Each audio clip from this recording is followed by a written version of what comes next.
ഭർത്താവിൻ്റെ ഇഷ്ടത്തോടു കൂടി തൃപ്തിയോടു കൂടി നിങ്ങളുടെ ജീവിതം പൂർത്തീകരിക്കാൻ സാധിച്ചാൽ നിങ്ങൾക്ക് സ്വർഗം ഉറപ്പാണ്. ഇത് അന്ന് എന്താണോ പറഞ്ഞത്, എങ്ങനെയാണോ പറഞ്ഞത്, എന്താണോ കണ്ടത്, ആ സാഹചര്യം അല്ല ഇന്ന്. പക്ഷെ രണ്ട് പ്രയോഗങ്ങൾ, വാക്കുകൾ അന്നേക്കും ഇന്നേക്കും ഒരുപോലെയാണ്. പക്ഷെ വന്ന മാറ്റത്തെ നമ്മൾ മനസ്സിലാക്കണം.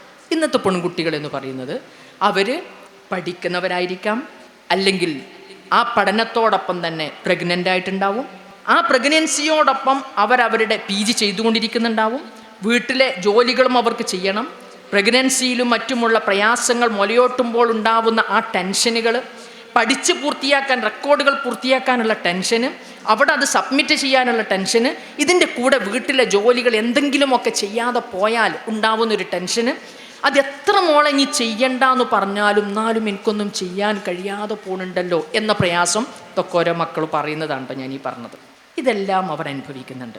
അപ്പം പഠിക്കണം, ഒരു നിലക്കെത്തണം, ഇങ്ങനെയൊക്കെ ചിന്തിക്കുന്ന മക്കളെ സംബന്ധിച്ചിടത്തോളം കുടുംബജീവിതം അതൊരു വലിയ ഭാരമായിട്ട് അവർക്ക് ഫീൽ ചെയ്യുന്നുണ്ടെങ്കിൽ, ഭർത്താവും അവിടുത്തെ ഉമ്മയും ഉപ്പയും കുടുംബത്തിലുള്ള സഹോദരങ്ങളും ഒക്കെ ഇതുപോലെ ഇവർക്ക് ഒരു സപ്പോർട്ടാവുന്ന തരത്തിൽ, മോൾ ഇത്രഞ്ഞ് ചെയ്താൽ മതി, ഇത്രഞ്ഞ് ചെയ്താൽ മതി, ബാക്കി ഞാൻ ചെയ്തോളും.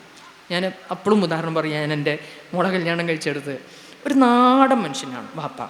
സാധാ കൂലിപ്പണിക്ക് പോണ ഒരു മനുഷ്യനാണ്. പക്ഷേ രാവിലെ 4:30 വാപ്പണീറ്റ് കഴിഞ്ഞാൽ മൂപ്പര തഹജ്ജുദും സാധനമൊക്കെ കഴിഞ്ഞാൽ ഇവർ റൂം തുറക്കുന്നതിന് മുമ്പ് പുര മുഴുവനും അടിച്ചേരി വൃത്തിയാക്കിയിട്ടുണ്ടാവും.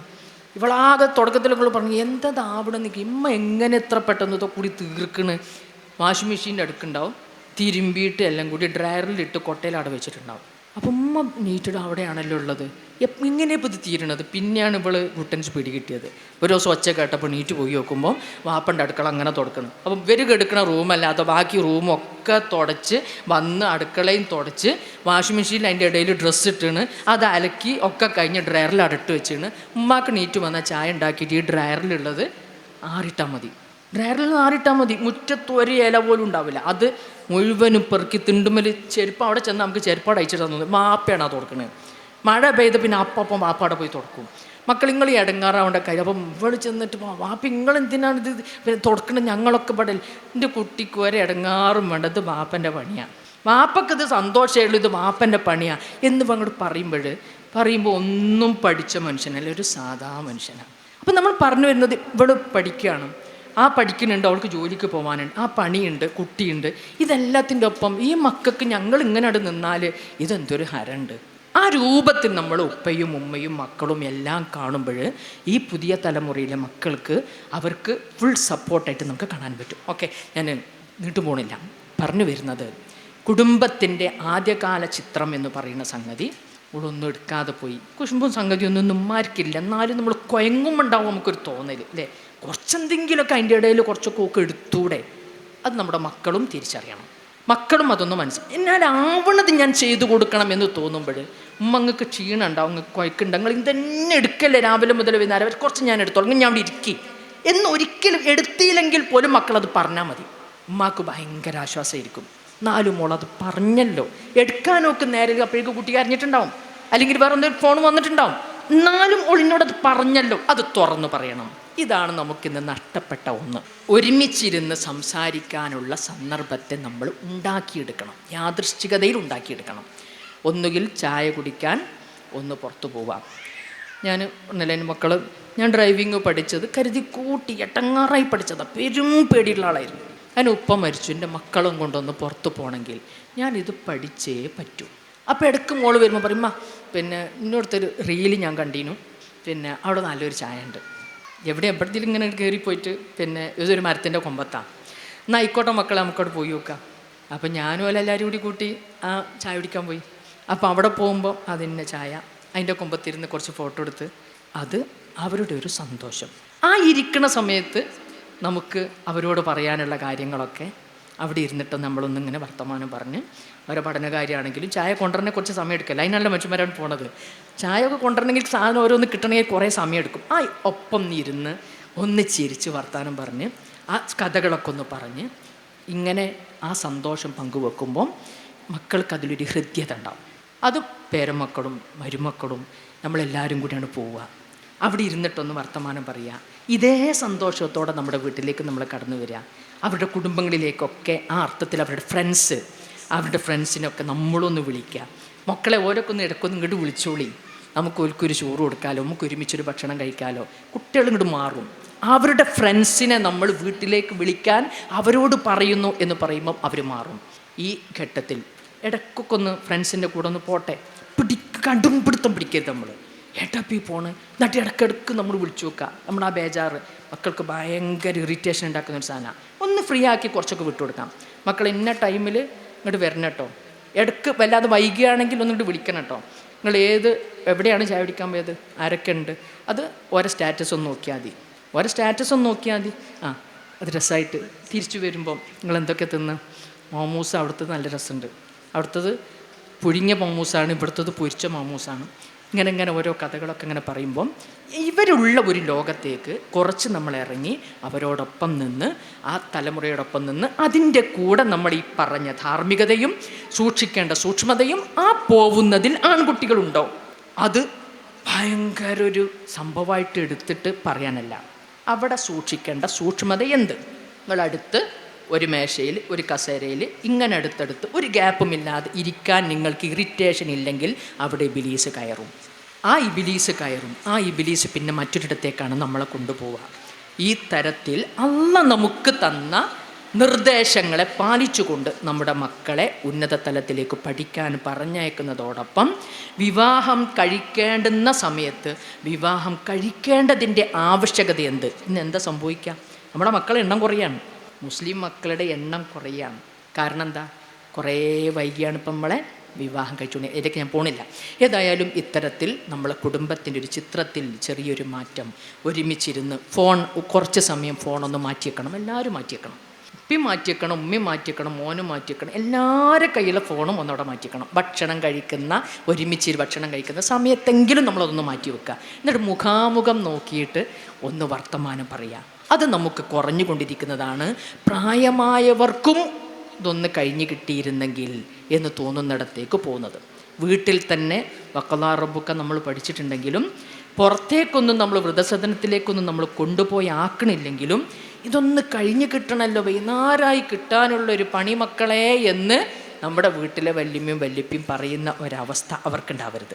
അവർക്ക് ഹൃദ്യതയുള്ളത് ഏത്?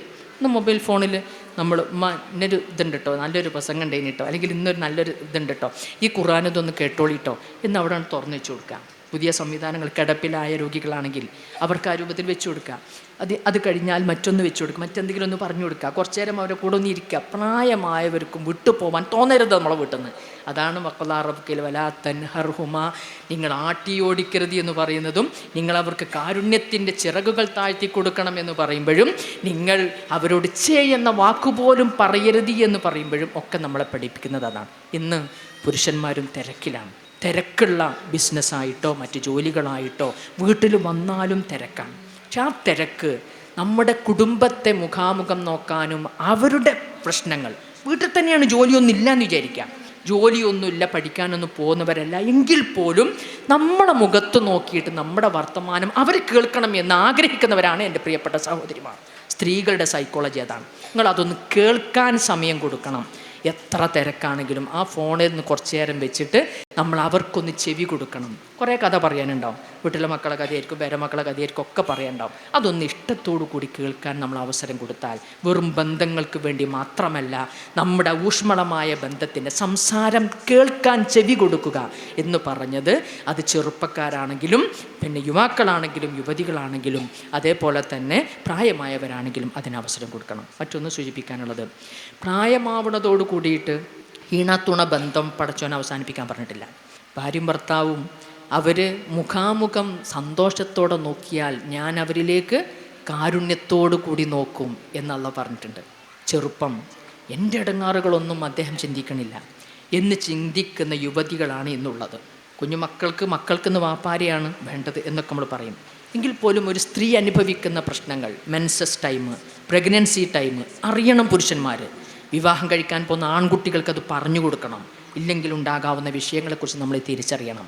പ്രായമായി കഴിഞ്ഞാൽ വല്യപ്പ വേറെ റൂമിലും വല്യമ്മ വേറെ റൂമിലും വല്യപ്പൻ്റെ അടുത്ത് വല്യമ്മൻ്റെ അടുത്ത് പേരക്കുട്ടികളും കിടക്കുന്ന ചിത്രം നമ്മുടെ വീട്ടിലുണ്ടെങ്കിൽ ഇവർ രണ്ടുപേരും ജീവിച്ചിരിപ്പുണ്ടെങ്കിൽ ഇന്ന് തന്നെ അത് അവസാനിപ്പിക്കണം. ക്രൂരതയാണ് നമ്മളാ ചെയ്യുന്നത്, അക്രമമാണ് ചെയ്യുന്നത്. ഇണത്തുണയായിട്ട് അള്ളാഹ് സൃഷ്ടിക്കുന്നത് മരണം വരെ ഇവിടെയും മരിച്ച ശേഷം സ്വർഗത്തിലേക്ക് കൂടിയാണ്. വേറെ ആവശ്യങ്ങളൊന്നും അവർക്കുണ്ടാവില്ല, ശാരീരിക ആവശ്യങ്ങളൊന്നും ഉണ്ടായിട്ടല്ല. പക്ഷെ വജാല ബൈനക്കും മവദ്ദത്ത് കഴിഞ്ഞിട്ട് അള്ളാഹ് വേറൊരു സാധനം കൂടി പറഞ്ഞിട്ടുണ്ട് അവിടെ, റഹ്മത്ത്. ഈ കാരുണ്യം എന്ന് പറയുന്നത് അവസാനം വരെ അള്ളാഹ് വെക്കുന്ന ഒരു സംഗതിയാണ്. അപ്പോൾ അത് ആ അർത്ഥത്തിൽ പേരക്കുട്ടികളെ നമ്മൾ അവിടെ കിടത്തിയിട്ട് ഇനി വല്യമ്മൻ്റെ ഒപ്പം പോയി കിടന്നോ എന്ന് പറയുന്ന ചെറുപ്പക്കാരികളായ മക്കളോ മരുമക്കളോ ഉണ്ടെങ്കിൽ അത് ഇന്നത്തോടു കൂടി അവസാനിപ്പിക്കണം. വല്യമ്മ കിടക്കേണ്ടത്, വല്യപ്പ ജീവിച്ചിരിപ്പുണ്ടെങ്കിൽ വല്യപ്പയുടെ കൂടെ തന്നെയാണ്, വല്യപ്പ കിടക്കേണ്ടത് വല്യമ്മയുടെ കൂടെ തന്നെയാണ്. ഇതിലൊക്കെ അള്ളാഹ് വെച്ചിരിക്കുന്ന കുറേ സംഗതികളുണ്ട് പ്രിയമുള്ളവരെ. ഇതൊന്നും നമ്മൾ മറന്നു പോകരുത് എന്ന് പ്രത്യേകം ഓർമ്മപ്പെടുത്തുകയാണ്. അതുപോലെ നമ്മുടെ കുടുംബങ്ങളിൽ ഇന്ന് വിവാഹവുമായി ബന്ധപ്പെട്ടാണെങ്കിലും അതിൻ്റെ അന്വേഷണങ്ങളുമായി ബന്ധപ്പെട്ടതാണെങ്കിലും നേരത്തെ ഞാൻ സൂചിപ്പിച്ചു, വല്ലാത്ത പൊല്ലാപ്പുണ്ടാക്കണ ഒരു സാധനമാണ് പ്രണയിച്ചാൽ അത് മുറിച്ചിടാൻ പറയുക എന്ന് പറയുന്ന സാധനം. ഇന്നത് കുടുങ്ങിപ്പോയി. ഒരു ദിവസം ഇവിടെ നിന്ന് എത്തിയിട്ടുണ്ട് ഒരു സഹോദരി, ഒരു ചെറുപ്പക്കാരിയാണ്. ഭയങ്കര പ്രയാസത്തിലാണ് ടീച്ചറെ ഞാൻ എന്ന് പറഞ്ഞിട്ട് എന്തെങ്കിലും ഒന്ന് സംസാരിക്കും. ഞാൻ പറഞ്ഞു ആ ഒരു വിഷയം അല്ലെങ്കിൽ വേറെ എന്ത് വേണമെങ്കിലും ഞാൻ സംസാരിക്കാം, നിങ്ങൾ പറഞ്ഞോളി. ഇത് ഭയങ്കര ചൊറയാണ്. കാരണം ആ ഒരു സാധനം വന്നു പെട്ടാൽ അത് കുടുങ്ങിയതാണ്. അപ്പം അതുകൊണ്ട് അങ്ങനെ ഒന്ന് വരാതിരിക്കുന്ന തരത്തിലേക്ക് നമ്മുടെ ഇളം തലമുറയിലെ മക്കളെ നമ്മൾ ആ തരത്തിലേക്ക് സ്നേഹം കൊടുത്തു വളർത്തുക, ആ സ്നേഹം പ്രകടിപ്പിക്കണം. പുരുഷനാണെങ്കിലും സ്ത്രീയാണെങ്കിലും തങ്ങളുടെ സ്നേഹം വാക്കാലും പ്രവൃത്തിയാലും പ്രകടിപ്പിക്കണം. പിന്നെ സാമ്പത്തികമായ മേഖല കൂടി സൂചിപ്പിക്കാം. നമ്മൾ ആലോചിക്കേണ്ടത് ഇന്ന് ഭയങ്കര ചിലവാണ്. പക്ഷെ ആ ചിലവ് നമ്മുടെ മക്കളറിയണം. നമ്മുടെ സാമ്പത്തികമായ വരുമാനം എത്രയാണ് എന്ന് കുടുംബത്തോട് കൃത്യമായിട്ട് പറയണം.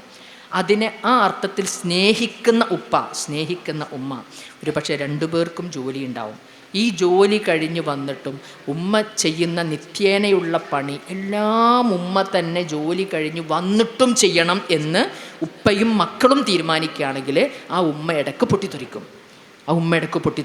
കാരണം എല്ലാവിധ ജോലി എന്ന് പറഞ്ഞാലും ഭയങ്കര ടെൻഷൻ തന്നെയാണ്. നമ്മളൊക്കെ അതൊക്കെ അനുഭവിക്കുന്നവരാണ്. പക്ഷെ വീട്ടിൽ എല്ലാവരും കൂടി ഒരുമിച്ച് ഈ രൂപത്തിൽ കാണുകയാണെങ്കിൽ കുടുംബത്തിലൊക്കെ ഈ അർത്ഥത്തിൽ നമുക്ക് കുറേ സംഗതികളെ നമുക്ക് തിരിച്ചെടുക്കാൻ സാധിക്കും. എപ്പോഴും ചിരിക്കുന്ന മുഖത്തോടു കൂടി സലാം പറഞ്ഞ് എല്ലാവരും കയറി വരുന്ന, സലാം പറഞ്ഞ് എല്ലാവരും പുറത്തു പോകുന്ന, പരസ്പരം ഇഷ്ടത്തോടെ ആർക്കും വീട്ടിലേക്ക് കടന്നു വരാൻ സാധിക്കുന്ന ഒരു സിറ്റുവേഷൻ നമ്മൾ ഉണ്ടാക്കിയെടുക്കണം. എപ്പോഴും ഒരു കുറ്റബോധത്തോടെ വീട്ടിലേക്ക് കയറി വരാനോ അല്ലെങ്കിൽ ഒരു കുറ്റവാളിയെപ്പോലെ രക്ഷിതാക്കൾ മക്കളെ, പ്രത്യേകിച്ചും വളർന്നുകൊണ്ടിരിക്കുന്ന ആൺമക്കളെ കാണുന്ന ഒരു അവസ്ഥ നമുക്കുണ്ട്. ഏതോ അർത്ഥത്തിൽ എവിടുന്നോ എന്തോ കേട്ടൊരു സാധനം വെച്ചിട്ടൊക്കെ ഇങ്ങനെ പറയും. ഞാൻ ഇപ്പോഴും ആലോചിക്കും, ഒരു ഉമ്മ പിന്നെ ഈ ലഹരിയുടെ സാധനം കണ്ട് വന്ന സമയത്ത് ഈ ഉമ്മാക്ക് ആ അമ്മൻ്റെ മോനെ അതിൽ പെട്ടിണ് തന്നെ തോന്നുക. എന്നിട്ട് ഇടയ്ക്കിടയ്ക്ക് എന്നെ വിളിക്കും. ഇത് അറിയാതിരിക്കാൻ, അപ്പം വേറെന്തോന്ന് വായിച്ചു നോക്കിയതാണ്. അപ്പം എന്താ, ലഹരി മയക്കുമരുന്നുണ്ടെന്ന് അറിയാതിരിക്കാൻ, കണ്ണിന് ചുവപ്പ് വരാതിരിക്കാൻ വേറൊരു മരുന്നുണ്ടല്ലോ. അപ്പോൾ ആ മരുന്ന് കുടിച്ചിട്ടായിരിക്കും എന്നാൽ പിന്നെ എൻ്റെ മോന് എൻ്റെ കണ്ണിന് ചുവപ്പ് കാണാത്തത്. ഞാനിങ്ങനെ ആലോചിക്കും, പഠിച്ചവന് എന്തൊരു നല്ല മോനാന്ന് പറയും, പാവം. എന്നിട്ട് ലാസ്റ്റ് ഈ ഉമ്മ എന്തിനു അബദ്ധം ഈ കുട്ടീനോട് അതാണ് ചോദിച്ചു.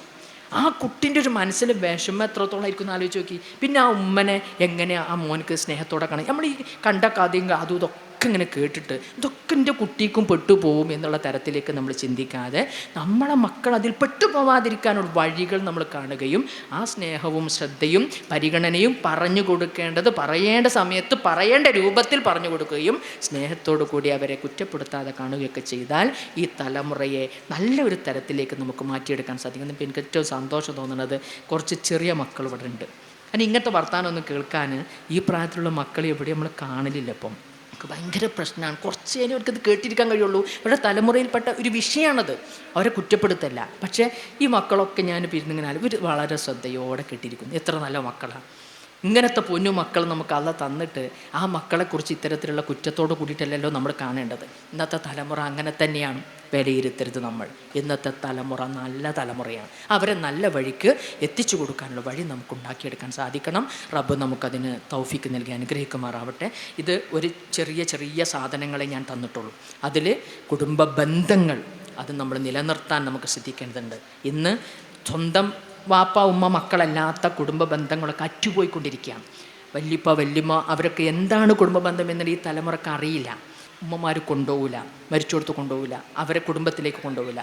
അതൊക്കെ വീണ്ടെടുക്കാൻ നമ്മൾ ശ്രദ്ധിക്കണം. എൻ്റെ സമയം ഞാനിവിടെ പൂർത്തീകരിക്കാൻ, ഇനി ഇടയിൽ ഇനിയും ഒന്ന് സംസാരിക്കേണ്ടതില്ല എന്നതുകൊണ്ട് ഞാനിവിടെ അവസാനിപ്പിക്കുകയാണ്. റബ്ബ് നമ്മിൽ നിന്ന് വന്നു പോയ പോരായ്മകൾ നമുക്ക് വിട്ടുപുറത്ത് മാപ്പാക്കി തരുമാറാവട്ടെ. നല്ല ഒരു തലമുറയെ തുടർത്താൻ റബ്ബ് നമുക്ക് തൗഫീക്ക് നൽകി അനുഗ്രഹിക്കുമാറാവട്ടെ. ഏറെ അർത്ഥത്തിൽ നമുക്ക് നമ്മുടെ ജീവിതത്തെ ചിട്ടപ്പെടുത്താനും പുതിയൊരു തലമുറക്ക് രൂപം നൽകാനും അള്ളാഹ് നമുക്ക് തൗഫീക്ക് നൽകി അനുഗ്രഹിക്കുമാറാവട്ടെ. റബ്ബന തഖബ്ബൽ മിന്ന ഇന്നക അൻതസ് സമീഉൽ അലീം വതുബ് അലൈനാ ഇന്നക അൻതത് തവ്വാബുർ റഹീം വആഖിറു ദഅവാനാ അൽഹംദുലില്ലാഹി റബ്ബിൽ ആലമീൻ. അസ്സലാമു അലൈക്കും വറഹ്മത്തുള്ളാഹി വബറകാതുഹു.